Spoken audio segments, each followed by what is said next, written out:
Hi, I'm Marissa Mayer, and I'm really excited today to be joined by the world-famous, incredibly talented, the one and only Lady Gaga.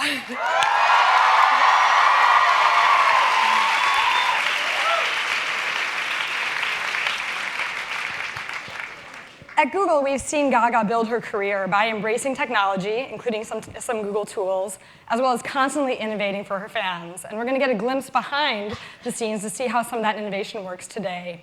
But first, I'd like to play a video to welcome Gaga to Google.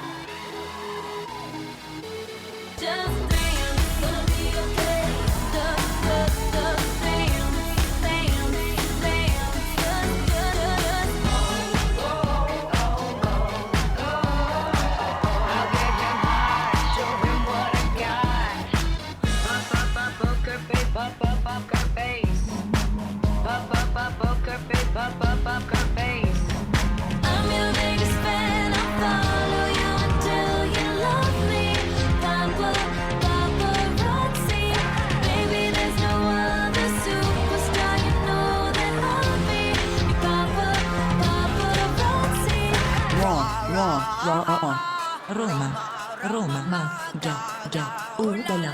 あなたの悪い恋愛をしたい。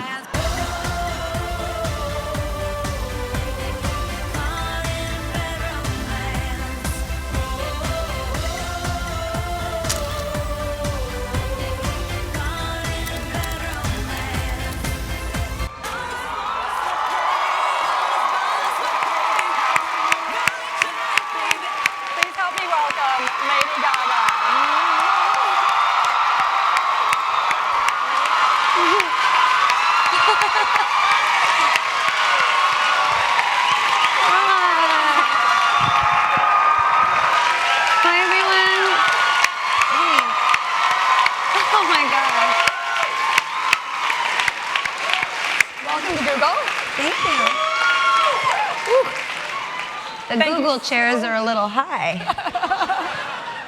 Thank you so much for coming. I'm just gonna put my purse right here. I love you too. Hi, everyone.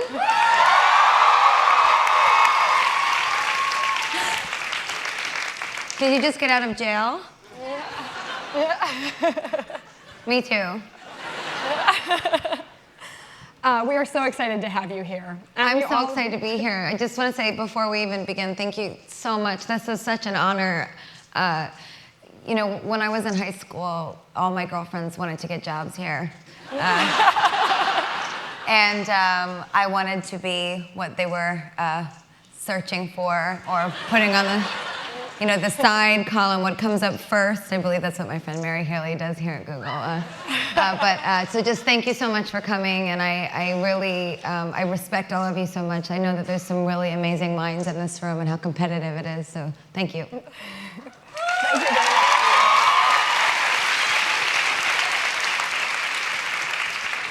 And speaking of searches, you are among one of the most searched people in the world. You've been on the top of our 2009 and 2010 fastest rising searches. We made a portrait here of you, taking the millions of searches that have come in for Lady Gaga. It's really beautiful. And so, you know, obviously you've been a huge search star, also a huge YouTube star. Bad Romance, it has 360 million views, just that one video. Thank you. Right? And you're the queen of the download. You're actually the most downloaded artist in history, with more than 20 million singles downloaded. Thank you so much. Just amazing. Thank you. All of which brings us to today. So last week, you opened up a moderator page on your YouTube channel, and you got questions from your fans. 54,000 questions, and more than 250,000 votes in just 3.5 days. We have questions that are both in text and video. I have about the top 20 questions here. We're going to go through those and then also do some questions. I'm wearing the same dress. Branding.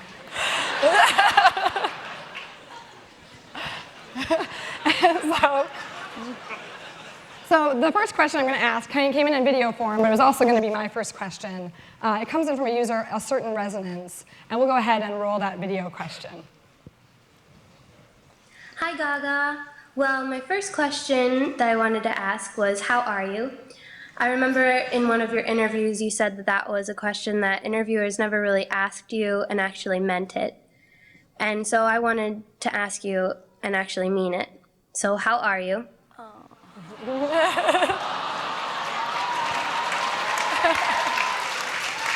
Well, I am absolutely wonderful and a little bit choked up because that is why I am still here and why I work so hard. It's because I really am very blessed to have fans with such a beautiful spirit. And I'm sure you can see just from that one video very much what a lot of my day is like. I do spend a lot of time on Google looking for fan videos and messages, and I'm doing wonderful today. And I would say that the only reason I ever mentioned that people don't ask me how I am genuinely is because it took a lot of bravery to get to where we are today. A lot of people see glasses and shoulder pads and crazy outfits, and over the years it was very difficult to do interviews because that's all people would talk about. So I guess what I would say is I'm doing wonderful now because of how brave that all my fans have made me. So thank you for making me brave, and I hope I can make you brave.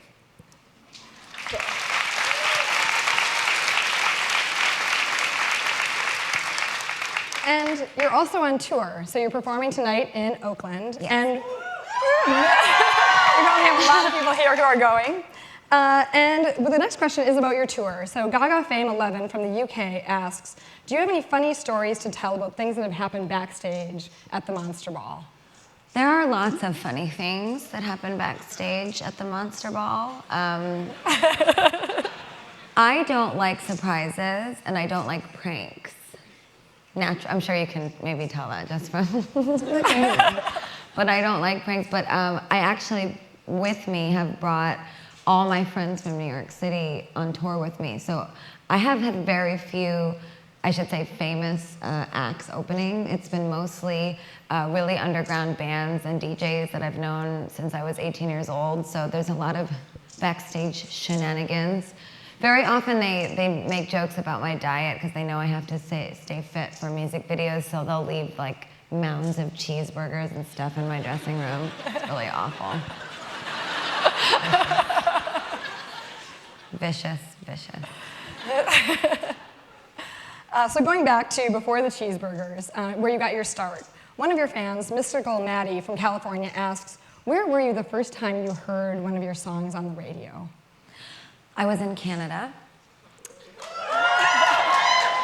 And I'll never forget it. But it's a very different, and it's funny, it's almost more enjoyable now when I hear it for the first time on the radio, because at the time in Canada, many people don't know this about me because it seems as though when Just Dance hit #1, it was this big, massive, oh, she became a star overnight. But to tell you the truth, I had been working so hard, doing 3 shows a night, all day long, going to radio stations, doing phoners.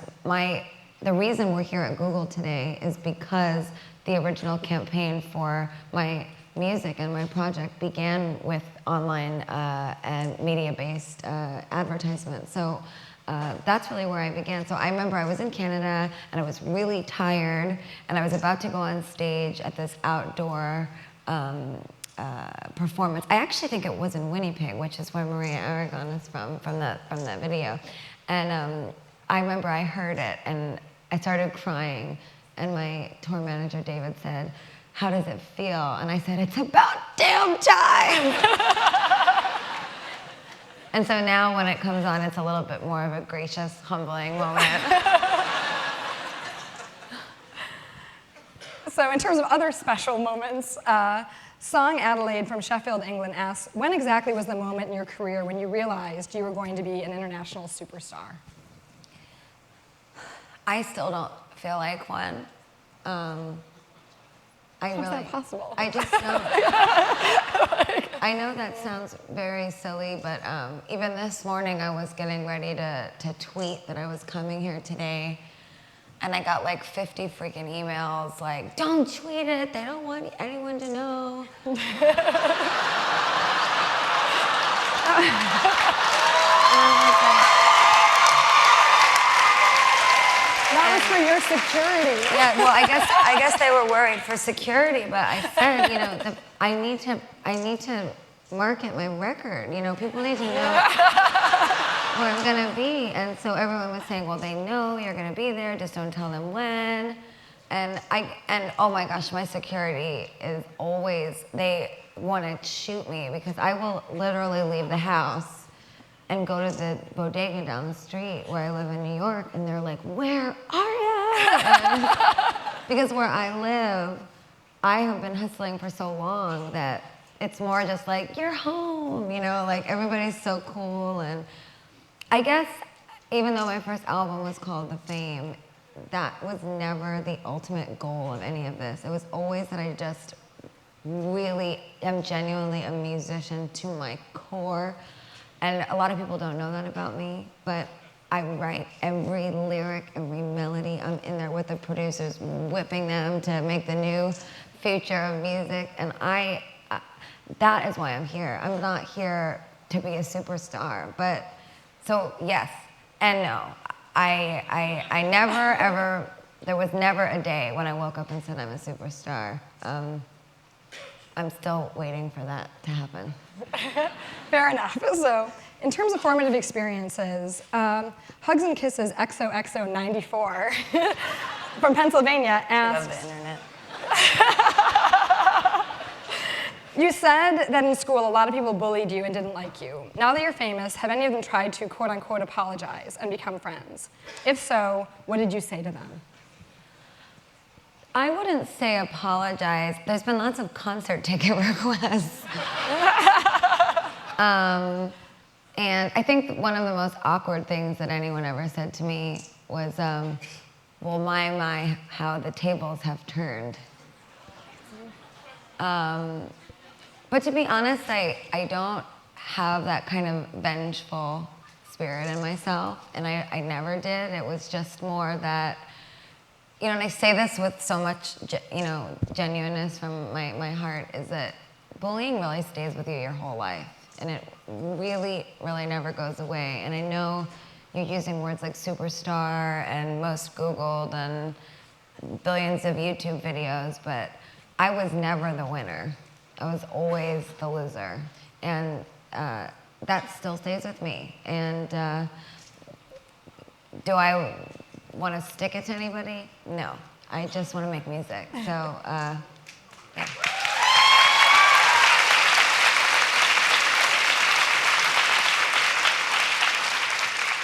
And well, I think bullying is a really big issue right now, especially because it's exacerbated by the technology.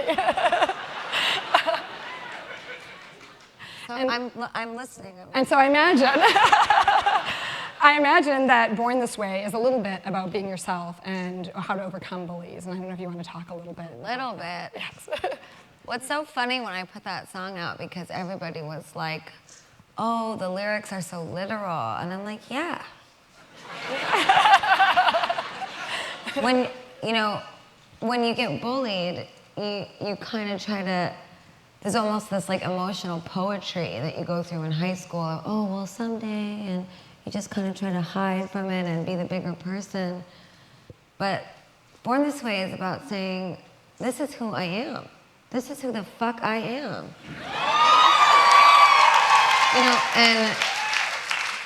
and there's, I mean, the next single, Judas, is like this very classic Gaga record, but more importantly, the song Born This Way is this like gateway drug for the album, and really trying to say in the most literal and honest way that I can that when I go to the Monster Ball, I see something so fearless and so special in my fans, but I also see something afraid, something that I was, something that was unsure. And I really encourage people to look into the darkness and look into places that you would not normally look to find uniqueness and specialness, because that's where the diamonds are hiding. I think that's a wonderful message.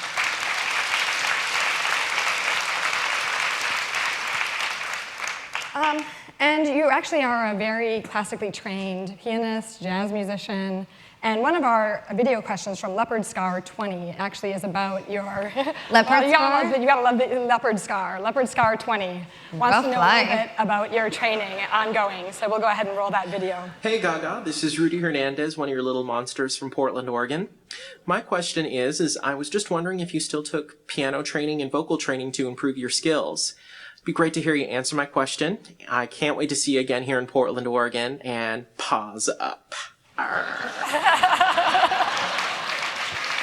a cutie. I love my fans. Yes, I actually vocally rehearse every single day. I do a 30-minute warm-up every single day. It's been the same vocal warm-up that I've been doing since I was 11 years old. I've had my mentor, Don Lawrence, has been my voice teacher since I was 11, so it's over 10 years now. And in terms of piano, piano's funny. I mean, it's kind of this thing that always stays with you. I don't know if there's any pianists in this room, but if you don't practice for a little while and then you focus on it, you kind of get your chops back pretty quickly. So what I do mostly for piano is I try to find time when I'm in New York City or on the road to do shows and have jam sessions with my band just for fun. So whenever you see those really horrid photos of me looking drunk at a piano bar, I'm actually rehearsing. That's just how I like to rehearse. I like to have a couple martinis and play some Cole Porter, and that's just the way I like to learn. But stay in school.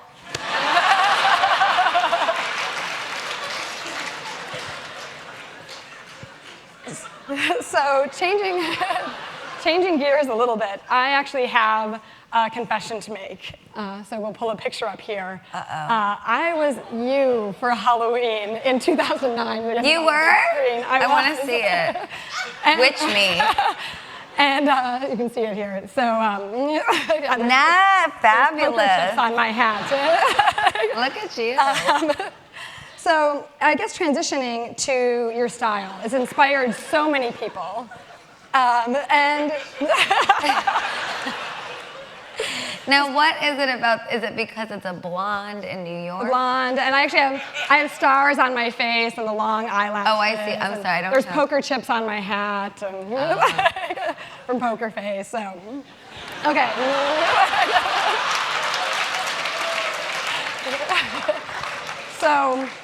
So many people, beyond just me, millions of people have been inspired by your style. And one of the fans would like to know, Sir Gaga official. Sir Gaga. Would like to know, with all the clothes you have, how do you decide what to wear every day, and what happens to the garments after they're worn? How do I decide what to wear? It's actually not quite as complicated as some of you might imagine. Sometimes, I'll plan months ahead for certain things for example, at the Grammys, the Hussein Chilean vessel, although it's become known as the egg, he wants me to remind you it's the vessel. That took months and months of conception, and I wanted to do a whole performance art piece that began on the red carpet and ended after the performance. So certain things take a while, and yes, I do view the vessel as a fashion piece. But like today, I wore the same black dress because I wanted the fans to recognize me a certain way when I enter the Google building. And also on the topic of style, you have tattoos. And one of the fans noticed that they're all on your left side. So Taylor Monster 15 would like to know, why are all of your tattoos on the left side of your body? It was actually per my father's request. So tell us more. He asked that I remain on one side slightly normal. So I only have my tattoos on my left side. I'm also a lefty, so it's funny, my father, when I was a kid, he used to try to change my hands when I was little, and the doctor would be like, she was born that way, you can't. You know? So I think maybe some of it, just from a neurological standpoint, it might be because I'm creatively driven by my left side. Maybe that's why. But he's asked that I don't get any more on the right side for whatever reason.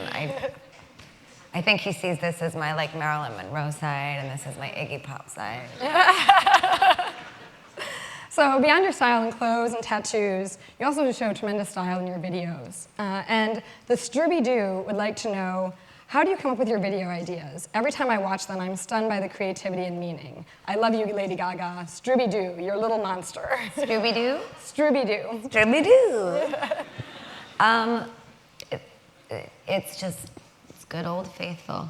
I'm a creative person, and I just always, at some point, the idea comes to me, and the most important thing I think with creativity is that you honor your creativity and that you don't ever ignore it or go against what that creative image is telling you because of what society is projecting on you.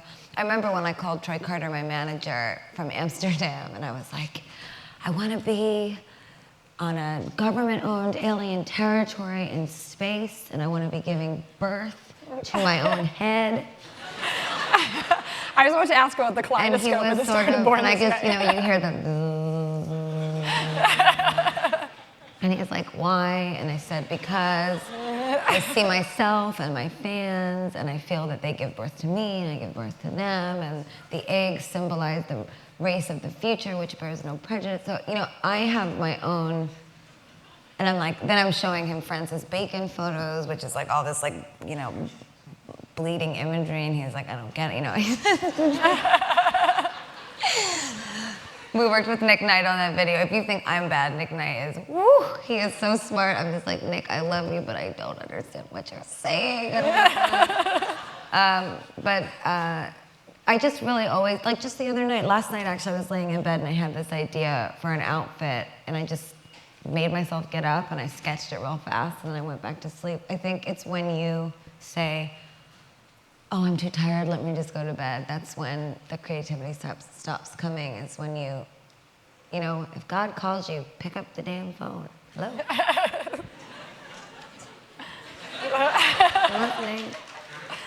So on the topic of videos, you've obviously been this huge YouTube star. I was going to ask, and so is Doc of USA from Kentucky, what's your favorite YouTube video that isn't yours? My favorite YouTube video that... It's so embarrassing, but I love it so much. I love the boy that, when he comes home from the dentist,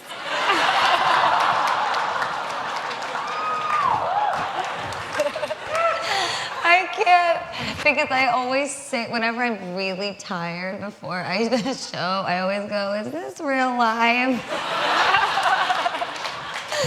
Because I'll have been up for like 30 hours straight doing interviews, and then I'll hear the, you know, and the show starts, and I just go, is this real life? And everybody goes, it is. You have to go on stage. I love that video. That poor boy. There's also so many fan remixes and remakes of your songs on YouTube. I was wondering if you have a favorite there. I know there's Maria, the young girl, who I think really embodies a lot of what is interesting about technology.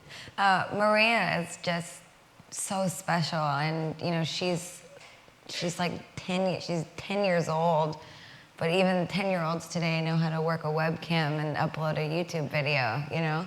And I think that is why this, for myself, my campaign and with my album has been so successful, is because I, too, am a child of the .com era. You know, my father ran an internet company when I was really young, so I was listening to lots of technology talk jargon over the dinner table, not understanding until much later what it all meant.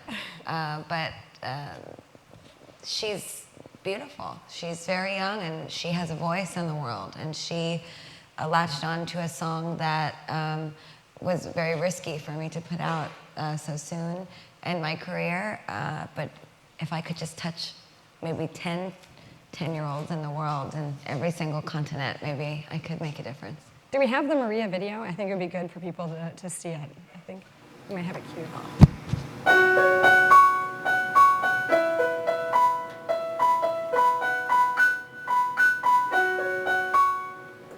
My mama told me when I was young, we are all born superstars. She rolled my hair and put my lipstick on in the glass of her boudoir. There's nothing wrong with loving who you are, she said, 'cause he made you perfect, babe. So hold your head up and you'll go far.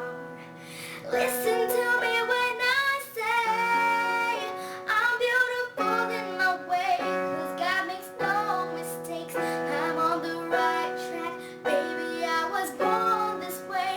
Don't hide yourself in regret, just love yourself.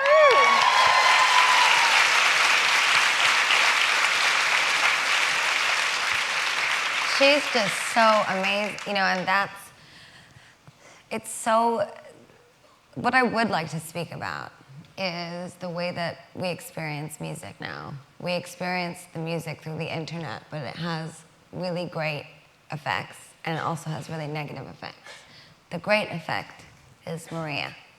The negative effect is you sort of quite mathematically input your songs and your soul into a computer, and out spits out charts. So the fan experience now digitally is they buy the song and then they get into chat rooms and they watch the song climb a chart. But somebody like Maria has no pretension. She's wildly innocent and beautiful, and she only cares about the music and the lyrics. So what I'm working on doing now is creating a fan experience with the release of Born This Way that takes them a bit away from the computer in terms of the actual purchase of the song. I want to encourage the fans to experience the music and the lyrics removed of that sort of behind the computer banter. When I was a kid, I was standing outside of HMV praying that I saw Billy Joe's fingernail in the window, wanted to get my Green Day CD signed. I was hoping that I would see Tom York when Radiohead came in. You know, that is what I want to recreate for my fans. We've done it with the Monster Ball, and now I want to do it with album retail. And you've also shown a lot of things from behind the scenes. So you had Gaga Vision on YouTube, and Gaga Info from Twitter would like to know, please, could you bring back Gaga Vision? We miss it so much. P.S. We love you, and we're so proud. I love Gaga Vision. They were these little films that I was doing back when I first began touring, but I actually just got so busy that it was really difficult to have a camera in my face. You will never see me do reality television. It will never. Don't even ask. It will never happen. It will never happen. It's just, I'm not that kind of person. My whole life is a performance piece, so I don't need to have my picture taken to feel that I'm in a moment of art. So, but the good news is, as I'm planning the Born This Way ball, I have been speaking to Terry Richardson, who's this really amazing photographer. He wanted to film some of the making of process of what we're doing. So I'm hoping we can resurrect the Gaga Vision videos for the creation of the new tour, so you guys can creatively be more connected to how I make things. That'd be great.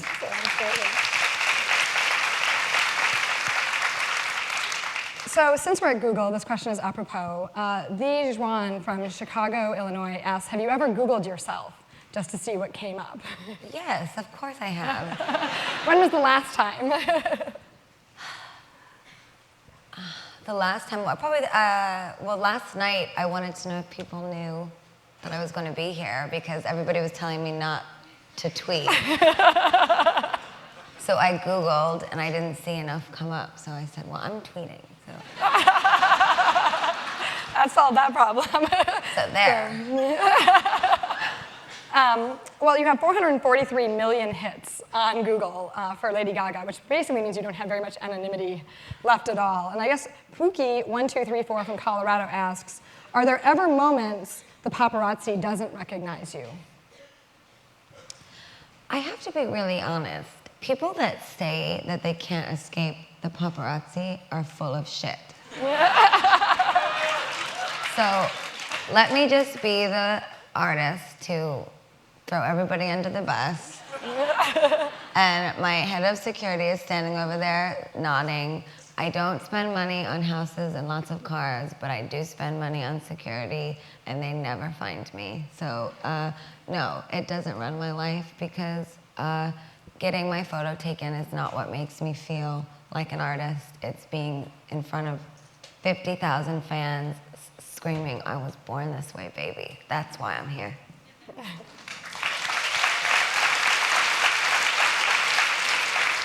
So we have another video question from PeachDog1224.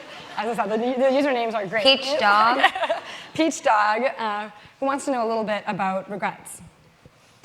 Hey Mother Monster, my name is Matt, and my question for you is that in the song Born This Way that you recently released, which is awesome, you have the lyrics that don't hide yourself in regret. I was wondering if you have ever regretted anything, or if there's something in your life that you'd ever want to change in the past. Thank you for looking at my question. I really love you. Thank you for making music. Bye. Is there anything that I regret from my past?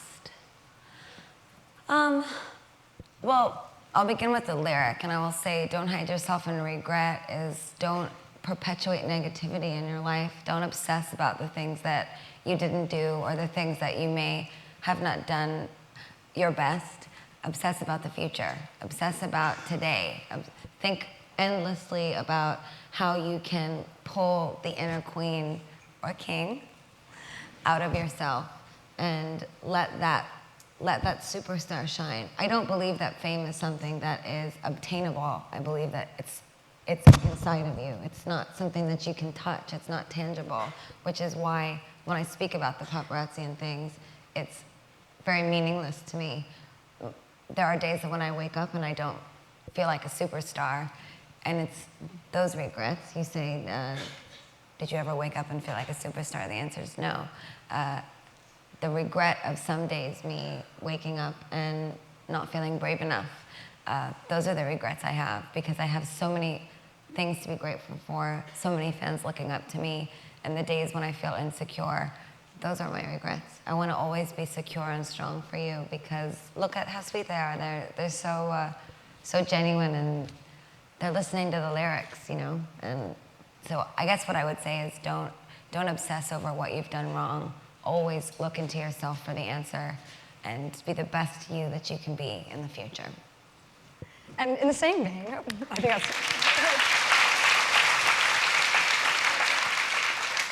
In the same vein, we have a question from Australia. What's the greatest piece of advice you've ever received? The greatest piece of advice I've ever received. It is, if you don't have any shadows, you're not standing in the light. That's beautiful. I say that to myself every day. Every single day I say that. Because I'm not a squeaky clean person. You know, so there's nothing about my music or the Monster Ball or my fans that we're not squeaky clean. We're, you know, and people always say to me, who's the real you? When in reality, I'm pretty much an open book about my life. What you're asking me about is magic. And if you are magical, you always have shadows. You're in the light. You must cast a shadow. So let's talk a little bit about the new album. It's out on May 23rd, Born This Way. The first single, the title single, is already out. It's been #1 for 5 weeks already. And we have a video question about the new album. So we'll go to Jazz Bridger here on video. Hi Gaga, if you could describe the Born This Way album in just 3 words, what would they be? In 3 words. See how smart my fans are. I would call it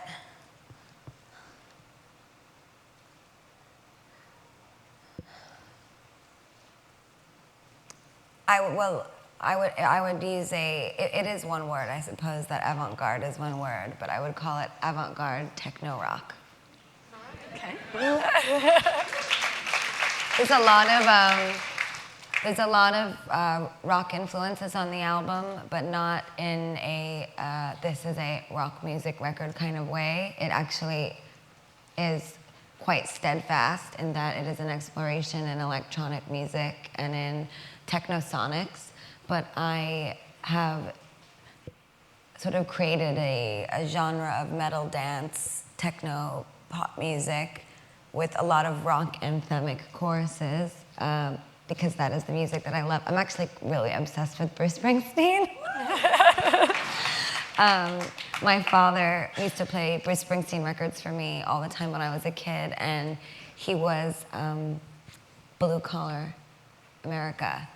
And in a way, I guess, I related to Bruce because I watched my father, a blue collar American citizen, relate to Bruce. And I think that in a social way, my fans feel blue collar. They feel like they're the underdogs that will someday be the winners. And I took the influence of Bruce on my father in my life to create this album. And yeah, lots of really big, almost like big Def Leppard style melodies in the choruses, but it's electronic dance music. It's very hard and very edgy. And I'm very excited for you to hear it. We're all looking forward to it. So. One of the things that you face as an artist is censorship. So Shane RZ66 from Colorado asks, how do you feel about Malaysian radio stations editing out your imperative, no matter gay, straight, or bi, lesbian, transgendered lifeline from Born This Way? Well, obviously, I disagree with it. Otherwise, I wouldn't have specifically put those words in a song that I knew would be put on Top 40 radio. What I would say is for all of the young people in Malaysia that want those words to be played on the radio, it is your job and it is your duty as young people to have your voices heard. You must do everything that you can if you want to be liberated by your society. You must call, you must not stop, you must protest peaceably. No, I don't believe in violence, I don't believe in negativity. There's no reason to be derogatory. You just have to keep fighting for what you believe in. And to be quite honest, honesty and the truth is always what will set you free. I can't tell you how many times I get phone calls from TV stations, and Troy will call me and he'll say, they want you to edit out this section of the video, and I say, well, just tell them I'm not doing it, and if they don't want to play it, they don't have to. Yep. That's it. Because if the artist is constantly molding ourselves and changing and abridging what we do for the machine, then the artist becomes part of the machine. I don't want to be part of the machine. I want the machine to be part of me. Okay. The next question. The next question is actually a composite, and we'll open up to actually to Googler questions if you want to move to the microphones in just a minute. Is a composite. There were 643 fan questions asked about the next single that comes off of Born This Way, Judas. And so I'm wondering if you can tell us a little bit about the inspiration for it, the video you have planned. I'm very excited. Actually, I can exclusively reveal here at Google that I will be making my directorial debut with Lorianne Gibson, directing this video with her ourselves.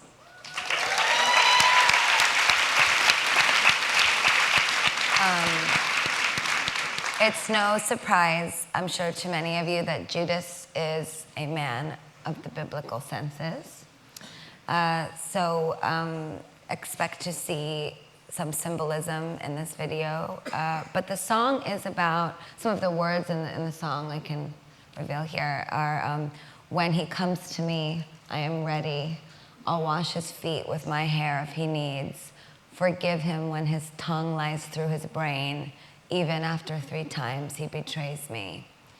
I'll bring him down, a king with no crown. So the song is about honoring your darkness in order to bring yourself into the light. It's kind of what I just mentioned to you about if you're standing in the light, you cast a shadow. I have been haunted by my past for a very long time. And actually, that's a recurring theme on the album. It has a lot to do, I think, with identity and being able to be proud and say I was born this way. But I was haunted by being able to go back to New York, being able to go back to my past, being able to understand why I made certain decisions that instead of regretting them, I chose to embrace and understand why I made those choices. And what the song Jude is about is you have to look into what's haunting you, and you need to learn to forgive yourself in order to move on. Well, we all look forward to it. And it's really fun to dance to, and it sounds like it could be a pop priest record. It's really fun. So we'll go ahead and take some questions from the audience. Hi, so I understand that the fame brought you a lot of great things, like your monsters and everything that's happening to you. But is there something that the fame brought you that you could do without? Thanks. That I could do without? I don't know. No, I would say no. I don't want to focus on anything negative like that. There's always, whether you're famous or you're not, there's always things in your life that you could do without. So I don't think anything is particularly fame related. I've got a really good family, and if anything, I'm grateful because my family and I wrestled fame to the ground, and we're stronger than ever. So no. Hi, Lady Gaga. Thanks so much for coming. You look so cute. A little background on this. I took the inspiration from the Kermit the Frog one. Yes. You can't tell. Now, is that a and I bunny? added a little bit of myself in it. They're bunnies, so for Easter, and I thought it'd be a hop-in, attire. You like that? I liked it too. Are you? That's funny. Sorry, what was that?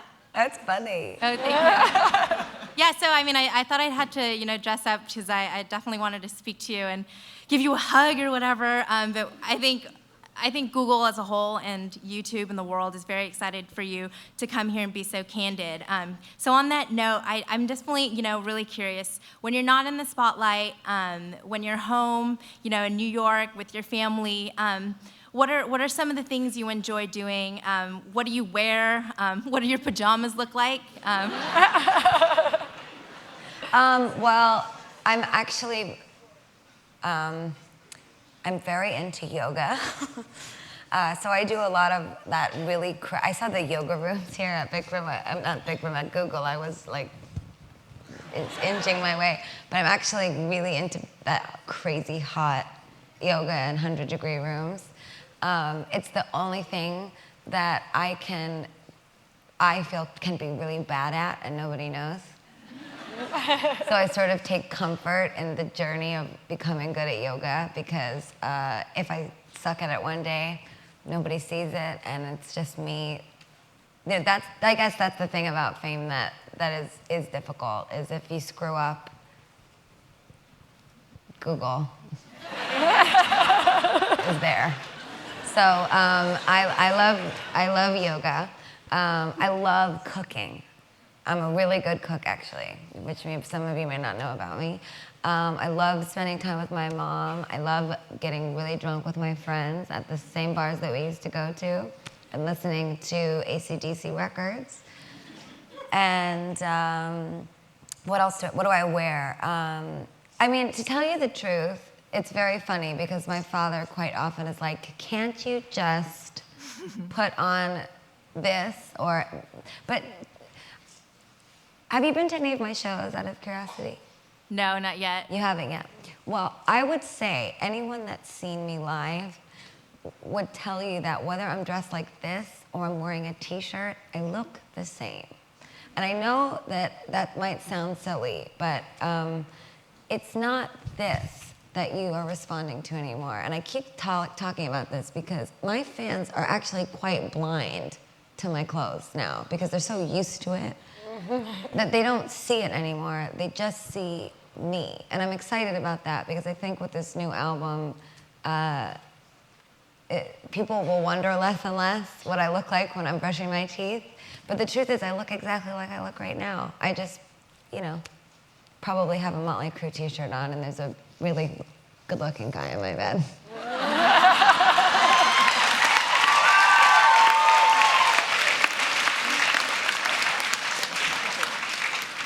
Well, thank you. I think my manager just ducked out of the room. Well, anytime you want to come cooking or, hanging out with my mom and your mom, you're more than welcome to. Well, you asked for a hug, so do you want to come up in here and get one? Let me just pull down my strap. Picture too? Yeah.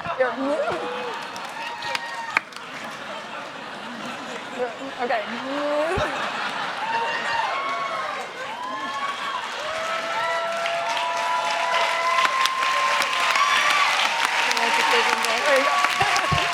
Thank you so much. It was so good. Nice to meet you. See you later. You're so cute.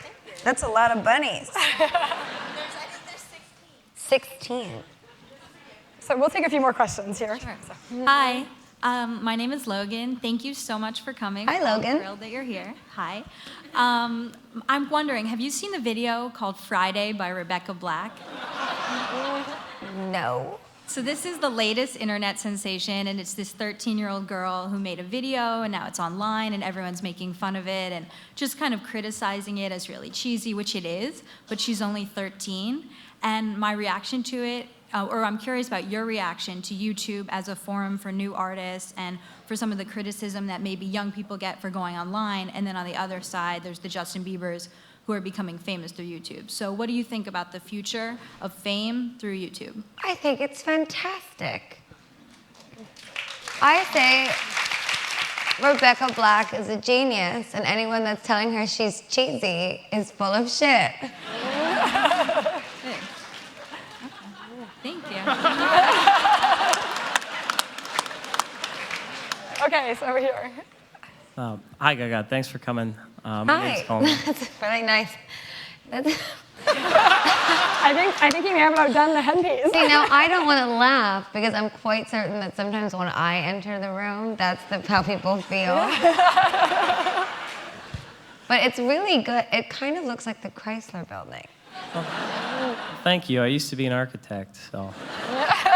Where'd you go to school? Carnegie Mellon. It's a great school. I'm happy to lend this to you for your concert tonight. It looks an awful lot like one of the outfits. It might go quite well, actually. It's all yours. Thank you. My serious question, though, is we've talked about Gaga this, Gaga that, and the fame monster, but what about Stephanie? Like, how do you stay Stephanie through? I love this question. Who are you looking for? I'm right here. Stephanie is also who I am. Gaga's just my nickname. It's like when you're a kid and your mom calls you Skip, or instead of calling you, Johnny, she calls you Jonathan when you're bad. It's the same thing for me. It was a way for me to release so many years of being told no by this business. And it's actually funny because I didn't shop around to record labels until I was calling myself Gaga, until people in New York knew me as Lady Gaga. But in high school and making music and choir and being cast in the boys' play, and all the girls hated me because I always got the lead. They hated me for that. Because it was at the boys' school, so if you got the lead, you were always at the boys' school after school. So I guess what I'm trying to say is I really make absolutely no separation between Stephanie and Gaga. It is the absolute same person. It was a way for me in my life And it's a gift I wish I could give to anyone, is if you went through hard times when you were a kid or when you were in college, or maybe you had a job that really, they fired you and you were poor for 2 years and then you got a new, I wish I could give that gift to anyone of being able to say, I rebuke all of that negativity and I am now a new person and I'm going to be the queen I know that I can be. And that's really all that it is. Thanks. Well, I know you have a meticulously planned wardrobe, but just in case, I'm going to leave this for you. Thank you very much. We will take 2 more Please questions. leave all fashion accessories. Thank you. Aww. So sweet. You're gonna have a great set. I can't, it's not gonna fit. Do you want help?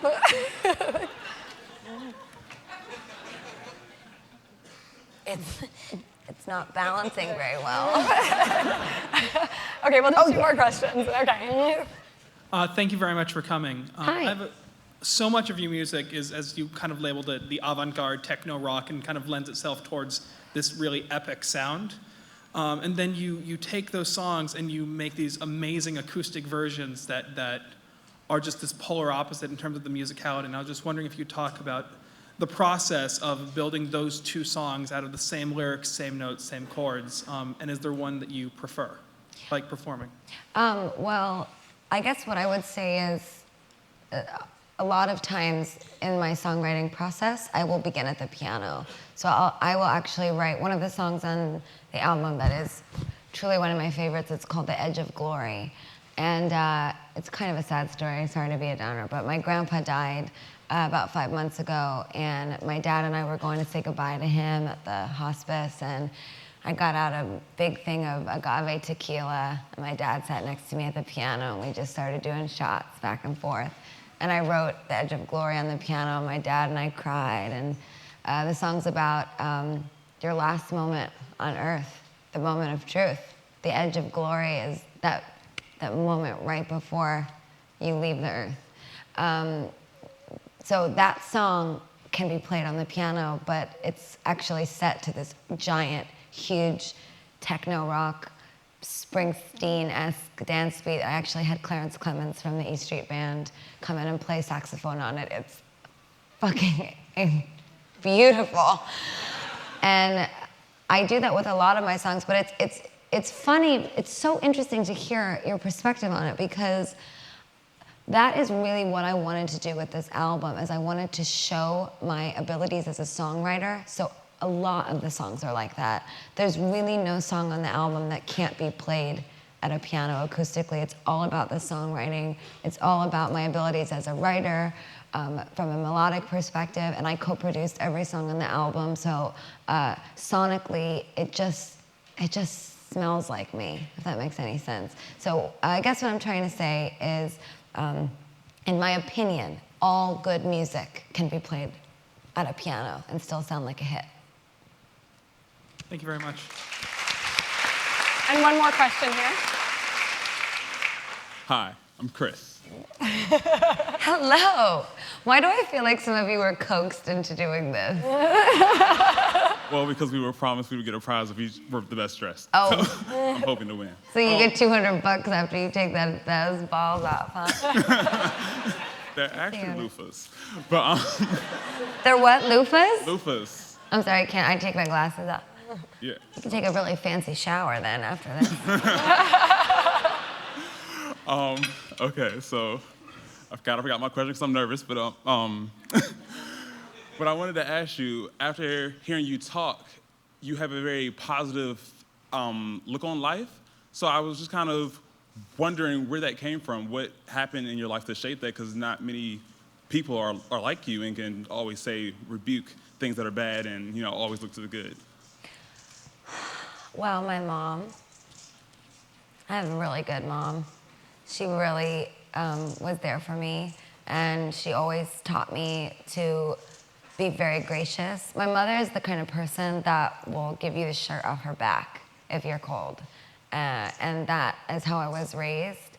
But I guess I would also see, and I don't know if people in this room are religious, and I always feel kind of awkward talking about religion because I don't want people to feel like I'm impressing any kind of belief on you.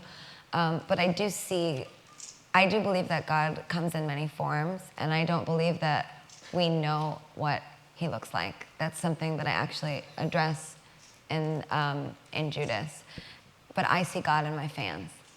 So every night when I look into the audience, I feel like I see this force of beauty and that I don't know. It's just faith. So I see faith in my fans, and that's what keeps me strong as them. As I really, when I go out there, I don't go out after the show and get plastered and do a ton of drugs. And when I go on stage the next day, I can barely sing. I'm very, very disciplined and hardworking, and I am as a blonde woman with tits and ass, very proud of my accomplishments as a musician. And I say that with lots of strength. People call it arrogance, but I do believe that women in pop music have a very bad rap, and I think people have learned to expect very little from all of us, and it's very unfair. It's very prejudiced. So me and my tits and my ass and my brain are very proud to be here today.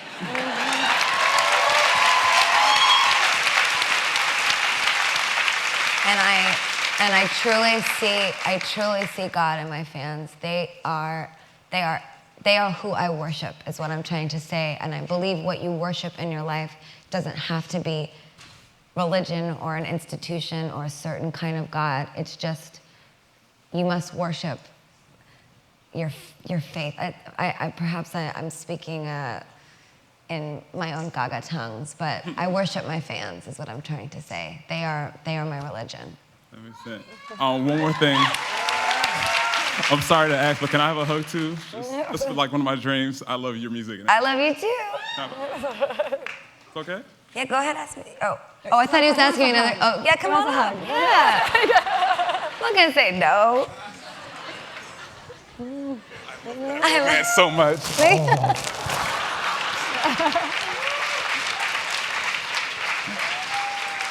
That towel wrapping is giving me like New Jerusalem too. That's nice.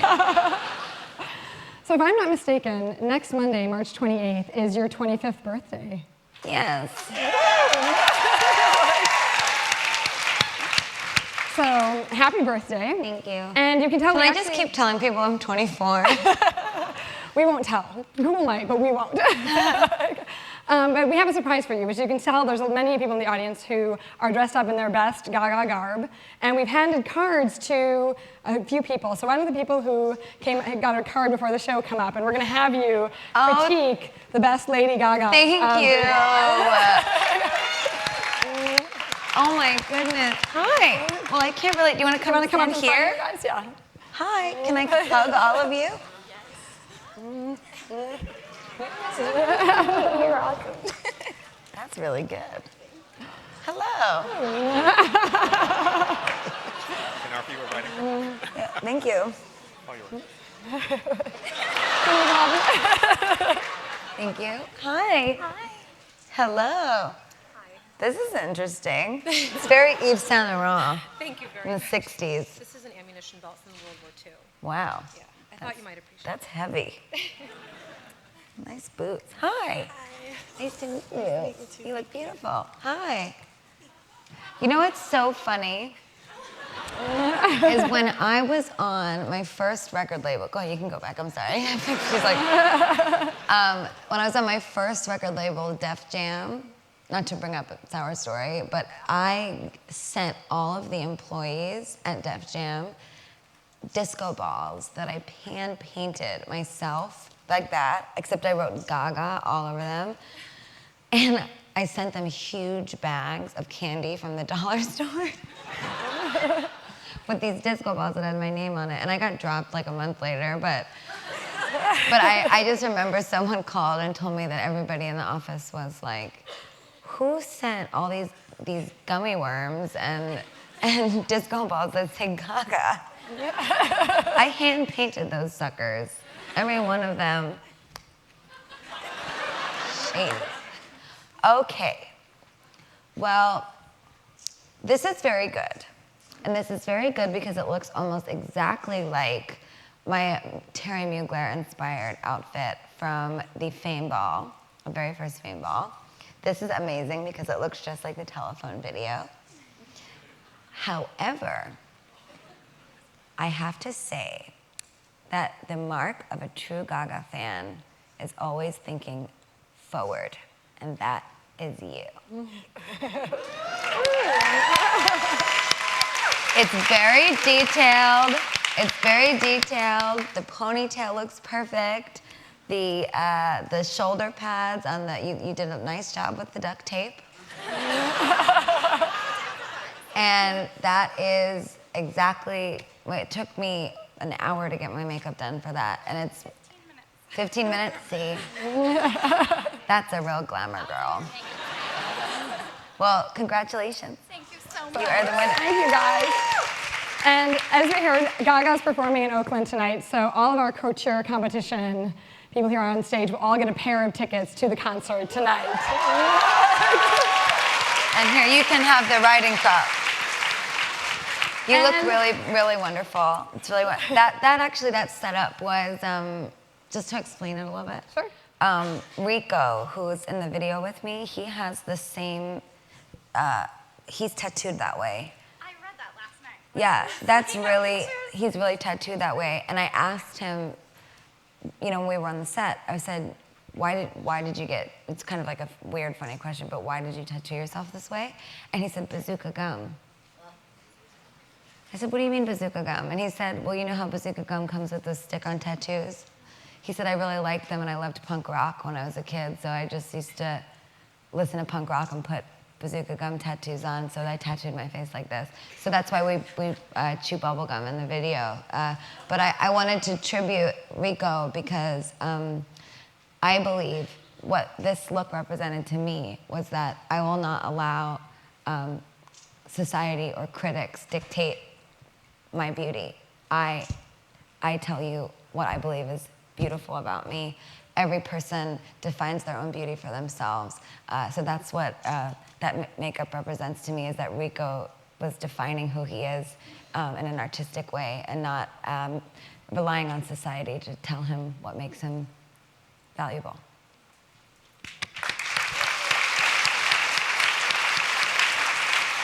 So you look fabulous. She's coming to the show? Yes, they're all coming to the show. All right. You're going to fit right in. And they are not the only people who are coming. So we have 40 more of these cards taped to the bottom of seats. So if you look under your seat, you get a pair of tickets to the Gaga concert tonight.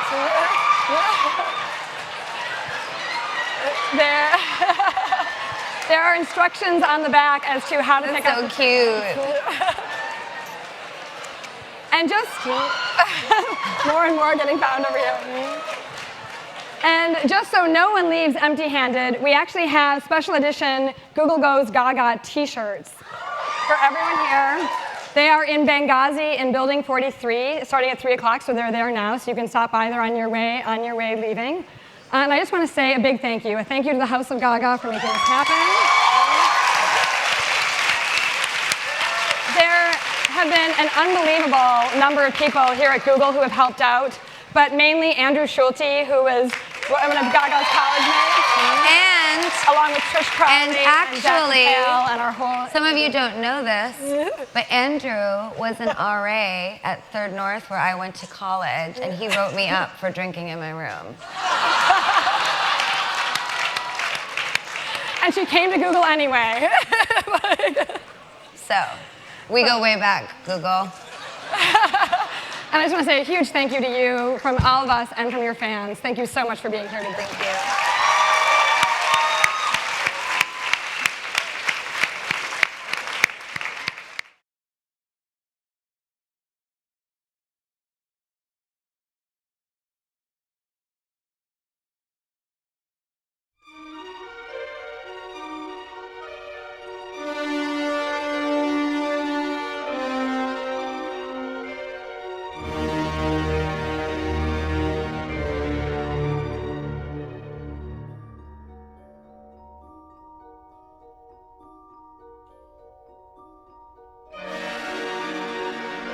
This is the Manifesto of Mother Monster.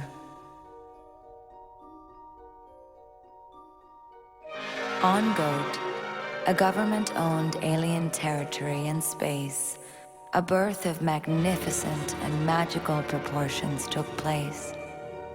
But the birth was not finite, it was infinite.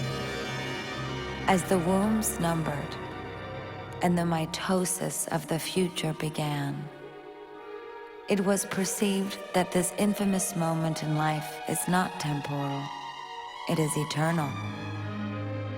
And thus began the beginning of the new race, a race within the race of humanity, a race which bears no prejudice, no judgment, but boundless freedom.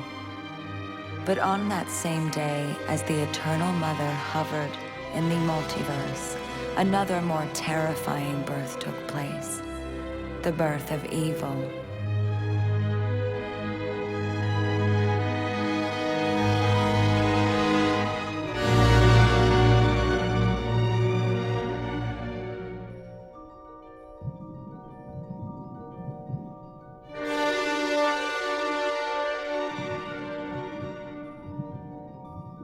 And as she herself split into two, rotating in agony between two ultimate forces, the pendulum of choice began its dance. It seems easy, you imagine, to gravitate instantly and unwaveringly towards good. But she wondered, how can I protect something so perfect without evil?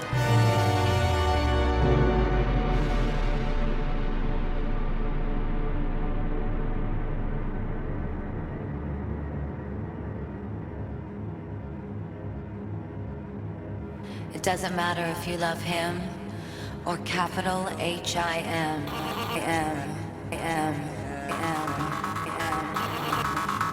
Just put your paws up, 'cause you were born this way, baby.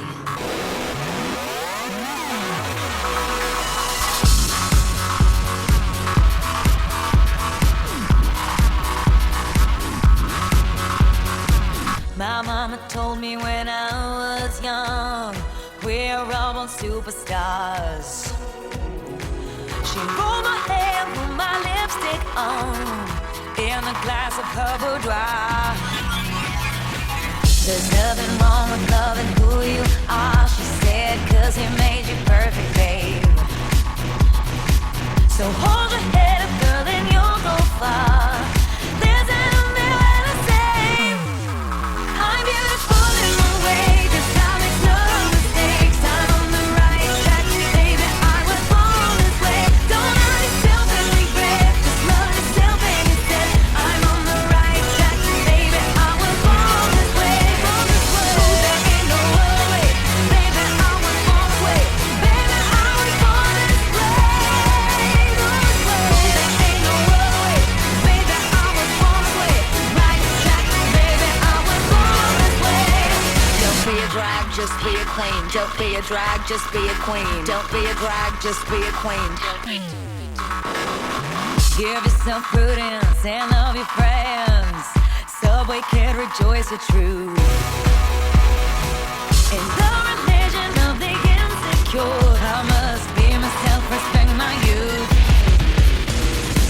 A different heart is not a sin. Believe capital H-I-M. Hey, I love my life, I love this record, and me, I'm on it, rolling by eyes.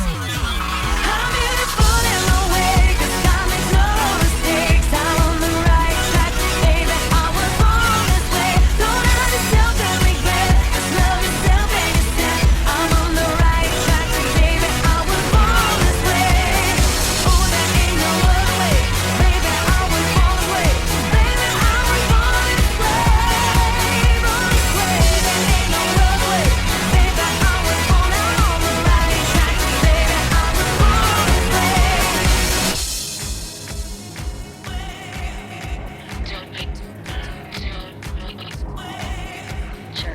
drag, just be a queen. Whether you're broke or evergreen, you're black, white, beige, chola descent, you're Lebanese, you're Orient. Whether life's disabilities left you outcast but leader teased, rejoice and love yourself today, cause baby, you were born this way. No matter gay, straight or bi, lesbian, transgender life, I'm on the rise.